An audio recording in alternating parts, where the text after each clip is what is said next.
नागपूरमधील ऐतिहासिक दीक्षाभूमी विकास प्रकल्पावर जनता मोठ्या प्रमाणात विरोध करत आहे।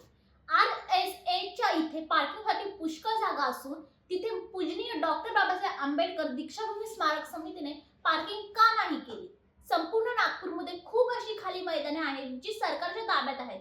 सरकारने तिथे पार्किंगची सोय का नाही केली? गर्दीच्या दिवशी आम्हाला 1 ते 2 किलोमीटर दूर पार्किंग करावे लागते कारण वाहने इथपर्यंत येतच नाही। तर ही पार्किंग कोणासाठी आणि कशासाठी? ही वास्तू टिकाऊ असली पाहिजे, नाहीतर येथे येणाऱ्या लाखो लोकांचे नुकसान होईल। अशा अनेक प्रश्नांना घेऊन जनता या पवित्र वास्तूविषयी चिंता दर्शवत आहे। तर जाणून घेऊया का आहे नागपूर येथील ऐतिहासिक दीक्षाभूमी विकास प्रकल्पावर जनतेचा आक्षेप। नमस्कार, मी मृणाली जठार, दलित टाइम्स मराठीमध्ये आपले स्वागत आहे।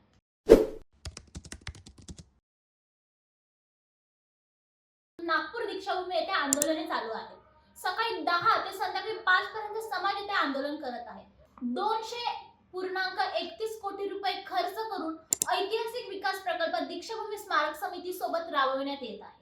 नागपूर महानगर प्रदेश विकास प्राधिकरण यांना प्रकल्प बांधणीसाठी नोडल एजन्सी कडून शासनाद्वारे नियुक्ती करण्यात आली। या संपूर्ण प्रकल्पाचे डिझाईन असोसिएट्स INC या कंपनीला देण्यात आले असून या कंपनीला भारतातील अनेक सांस्कृतिक स्मारक बांधणीचा अनुभव आहे। दीक्षाभूमीच्या 22.80 एकर परिसरातील विविध स्थळे स्तूपांचे नवीनीकरण आणि नूतनीकरण या प्रकल्पाअंतर्गत आहे। यात्रिका शिवपुरी दगडात कोरलेल्या रेली चैतन्य कमानींनी सुशोभित केले आहेत। दीक्षाभूमीच्या स्तूपाच्या प्रवेशद्वाराआधी 4 तोरणद्वारांची निर्मिती करण्यात येणार असून हे 4 तोरणद्वार सांची येथील तोरणद्वारांची प्रतिकृती आहे। सभोवताली असणारे भिंतींचे तट नव्याने शिवपुरी दगडात बांधण्यात येणार असून त्याची सभोवताली लांबी 403 मीटर तर उंची 2.4 मीटर असणार आहे। हे भिंतीचे तट सांची, भरूच, अमरावती येथील अशोक स्तंभांच्या हर्मिका रेलिंग पासून प्रेरित आहे। तर सुशोभीकरणासाठी दीक्षाभूमीचा पुनर्विकास ठीक आहे, पण ज्या पार्किंगमुळे दीक्षाभूमीला धोका आहे अशा पुनर्विकासाला आमचा नकार आहे, असे जनतेने सांगितले। या सर्व वादामुळे नागपूर येथे दुसऱ्यांदा पत्रकार परिषद भरवण्यात आली असून पूजनीय डॉक्टर बाबासाहेब आंबेडकर स्मारक समितीने जनतेशी संवाद साधला आहे। या परिषदेत बऱ्याच लोकांनी अनेक प्रश्न उपस्थित केले। तर या दीक्षाभूमीवरील पार्किंग बद्दल तेथील जनता मत व्यक्त करताना म्हणते की हे जे वातावरण निर्मित झालं आहे ते पार्किंग वरील मुद्द्यामुळे, कारण भारतात जेवढे सुद्धा धार्मिक स्थळे आहेत त्याच्या आजूबाजूला कुठेही पार्किंग नाही। 1956 पासून समाज येथे येत आहे, अजूनपर्यंत पार्किंगची गरज कोणालाही भासली नाही। तरी देखील येथे अंडरग्राउंड पार्किंग का करायचं आहे? अंडरग्राउंड पार्किंग करण्याआधी तुम्ही हवा प्रदूषण केंद्र आणि ध्वनी प्रदूषण केंद्राची परवानगी घेतली आहे का? जेव्हा सिव्हिल टेक्नॉलॉजी जुनी होती तेव्हा या वास्तूचे बांधकाम झाले आहे आणि आता जे खोदकाम चालू आहे, जे 60 ते 70 फूट खड्डे खोदले गेले आहेत, त्यामुळे भविष्यात या वास्तूचा पाया ढासू शकतो। या सुरू झालेल्या खोदकामामुळे बोधी वृक्षाच्या 2 फांद्या सुकल्या आहेत। हीच ती सुरुवात आहे सर्व नष्ट होण्याची। का म्हणून दीक्षाभूमी स्मारक समिती विषयाची परीक्षा घेत आहे, अशी जोरदार टीका नागरिकांनी केली आहे। यावर पूजनीय डॉक्टर बाबासाहेब आंबेडकर स्मारक समितीचे सचिव राजेंद्र गवई हे स्पष्टीकरण देताना म्हणतात की अंडरग्राउंड पार्किंग ही दीक्षाभूमीवर येणाऱ्या अनुयायांसाठी आहे। अंडरग्राउंड पार्किंगवर फेरविचार नक्कीच केला जाईल। पसरलेल्या अफवांनुसार ही मेट्रोची पार्किंग असणार आहे असे म्हटले जात आहे, तर नाही इथे मेट्रोचं स्टेशन होणार आहे, या नाही इथे मेट्रोची पार्किंग। ज्या कोणी ही अफवा पसरवली आहे त्यांनी NIT मध्ये RTI करावं आणि सांगावं ही अफवा कोणीतरी मुद्दाम पसरवली आहे। जर सामान्य जनतेला वाटत असेल की कुठे गैरव्यवहार होतोय तर त्यांनी आम्हाला विचारावं। राहिला प्रश्न 204 कोटींचा, तो खर्च NIT मार्फत होणार आहे। तुम्हाला पाहिजेच तर NIT ला पत्र लिहून RTI करून विचारू शकता, आमची काहीही हरकत नाही। आपण 2-2.5 एकरची जागा निर्माण करत आहोत, तर धम्मचक्र प्रवर्तन दिनावेळी किंवा 14 ऑक्टोबरच्या दिवशी गर्दी जास्त असते, त्यावेळी या विशिष्ट अंडरग्राउंड पार्किंगचा वापर जर पाऊस किंवा ऊन जास्त असेल अशा वेळी उभे राहण्यासाठी केला जाईल, असे दीक्षाभूमीवर सुरू असलेल्या नवीन बांधकामावर स्मारक समितीने स्पष्टीकरण दिले। तर आंदोलकांनी अनेक शंकांचा भडीमार स्मारक समितीवर केला आहे। लखनौमध्ये आंबेडकर पार्क जवळ सेंट्रल जेल होते, तर भगिनी मायावतीने ते सेंट्रल जेल तोडून सरळ लखनौच्या बाहेर बांधायला सांगितले।